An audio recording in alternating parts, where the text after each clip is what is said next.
Here we have a small clip by the Tennessee Holler of a reporter asking Bud Hulsey, what does your federal law nullification bill does, which he's talking about the Restoring State Sovereignty Through Nullification Act, and I've just learned about this, and it sounds like it's honestly going to be a bad thing for Tennessee.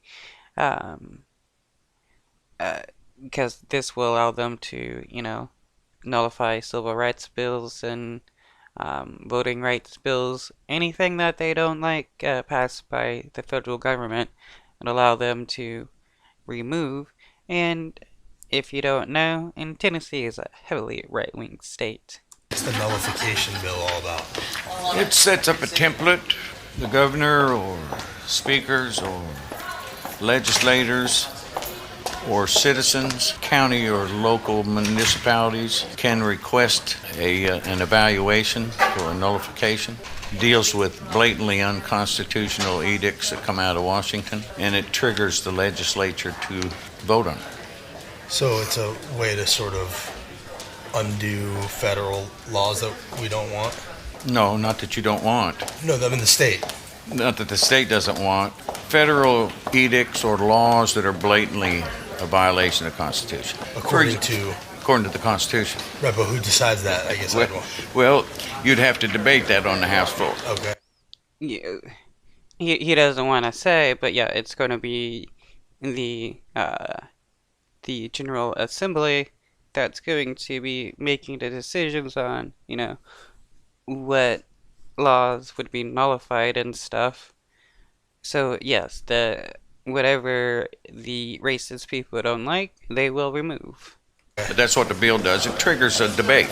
But that's what I mean by the state doesn't want them. So the legislature decides it's unconstitutional and then they nullify.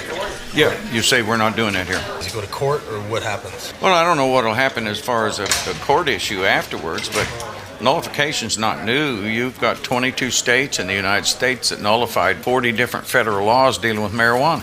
But it's Yeah, but that was in order to help people and try to rectify a problem that was created.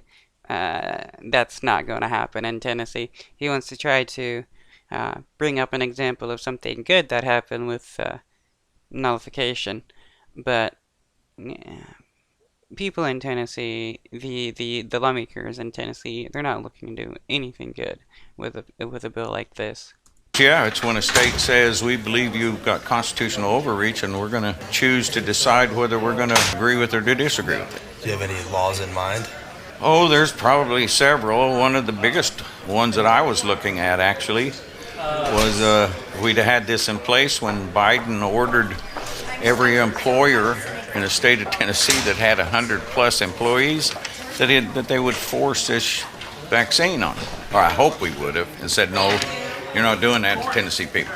Gotcha. Well, that's what I mean by the state not liking them, right? That's but, kind of what but, it is. But that is an unconstitutional overreach. What did the Supreme Court say about it? They haven't weighed in on that, right? No, not yet. I think there are some suits filed about it, though. But that's what it does. Well, the Supreme Court has actually weighed in on the situation. The mandate for federal employees is still standing. The one for private companies, if I remember correctly, got shot down.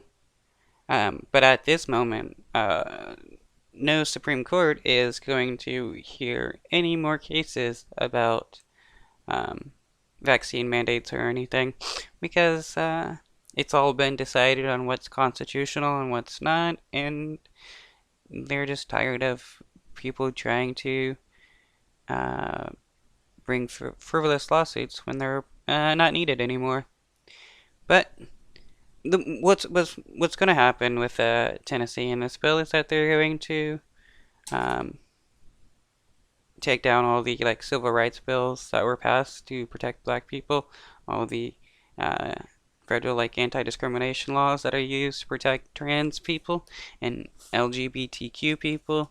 They're going to probably try to remove voting rights for black people because Tennessee is a big old right-wing state, and Bill Lee is a big racist.